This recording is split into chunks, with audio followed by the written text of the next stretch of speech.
But yeah, with the nutrition side of things, I think I made so many mistakes in my 20s, and I think there's a combination of what a lot of people don't actually understand is what is in the food that they eat. So a lot of people who come to me asking for advice, they'd say, "Oh, this is my goals, and this is what I want to do. This is the training split I'm doing." I'm like, "Okay, so what are your macros?" And they're like, "Oh, I don't know." And I'm like, "So you have no idea what you're eating?" And they're like, "Well, no." And I'm like, "Well, that's probably what you should start figuring out, doing a food log for a couple of days, having some understanding of what your daily calorie intake is, the proteins, carbs, the fats, and then you can look at that. You can tell me what the numbers are, then I can advise you and tell you what adjustments you need to make." Because when I had my gym, I couldn't afford to eat out or get takeaways. So I was going to Lidl or Aldi, doing my food shop every 4 or 5 days. And then I was prepping my meals every night before work. And then I'd go into the gym from like 7, 8 o'clock in the morning with all my Tupperware, and then spend the whole day at the gym and go back home and then just prep all my meals again. So I was counting macros and prepping food for years. So it gave me a very good eye for, like, I could look at a plate of food and be like, oh yeah, it's probably like 40 grams of protein, this much fats, this much carbs. And then when you add it up, each meal, you can kind of have a good idea, what the total intake is for the day. And one thing which I notice, which happens a lot of the time when I travel, because I eat less frequently, it's harder to hit the protein target. Because someone like me who's like 96 kilograms, I'm trying to get like 200 grams of protein. You don't accidentally just eat 200 grams of protein. Like, that's something which kind of needs to be a little bit more strategic about.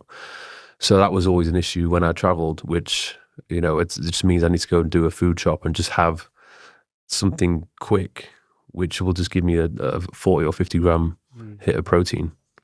Yeah, I think that those fundamentals of whether, yes, the tracking for a period of time, or some way to manage the intake, but also understand what foods are more rich in protein, carbs, and fats. It's the fundamentals that many people just seem to want to do. It doesn't take that much time. They're just like, just tell me what you eat, please. I've seen Mike eat this. I'm going to eat the same thing.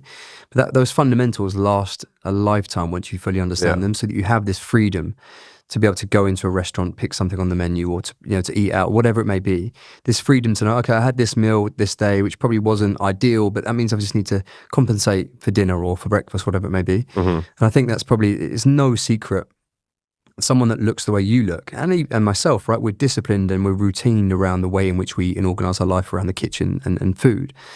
So that discipline actually allows more freedom and flexibility for those meals that maybe off plan or considered not as quote unquote healthy. It's like if you know you're going to go out and you're going to have a big meal, then just eat less during the day. Or if you have overeaten 1 day or 2 days, then okay, the following few days after that, pull it back a little bit, so that overall throughout the week, when you add everything up, it's not that bad. Like there's plenty of ways to get around a bad meal or a bad day, but I think a lot of people they have a bad day or a bad meal and they're like, oh, I've fucked it, well, I'll start next week.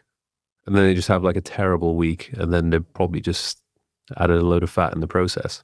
I think the thing that's super commendable for you is that because you're constantly traveling, you don't have this kind of like holiday diet versus like at-home diet. I think a lot of people struggle when they're out of their usual routine, be able to create a bit of order when they're in a new country or in new environments. And I think that's the discipline that even I at times really lack. But I think it's great to see someone who still lives this like really, varied life around training, travel, nutrition.